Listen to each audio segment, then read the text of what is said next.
Hello అండి, ఈరోజు fish curry ఎలా చేయాలో చూద్దాం రండి. కావాల్సిన పదార్థాలు: నేను 3.5 కేజీ ఫిష్ తీసుకున్నాను.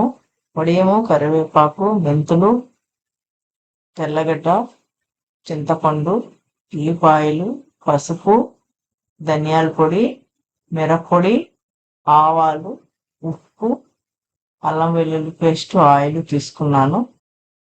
3 టేబుల్ స్పూన్ల మిరప్పొడి, తగినంత ఉప్పు, పసుపు, ధనియాల పొడి వేసి కలుపుకోవాలి. స్టవ్ వెలిగించి ఆయిల్ వేసుకుని కరివేపాకు, వడియము, ఆవాలు, ఆనియన్స్ వేసి దోరగా వేగిన తర్వాత 2 టేబుల్ స్పూన్లు అల్లం వెల్లుల్లి పేస్ట్ వేసి వేగిన తర్వాత చేప ముక్కలు వేసుకోవాలి.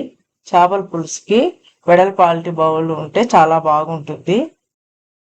తలకాయ ముక్కలు వేసుకుంటే చేప పులుసు చాలా రుచిగా ఉంటుంది. అదేవిధంగా మామిడి ముక్కలు కూడా వేసుకుంటే చాలా బాగుంటుంది.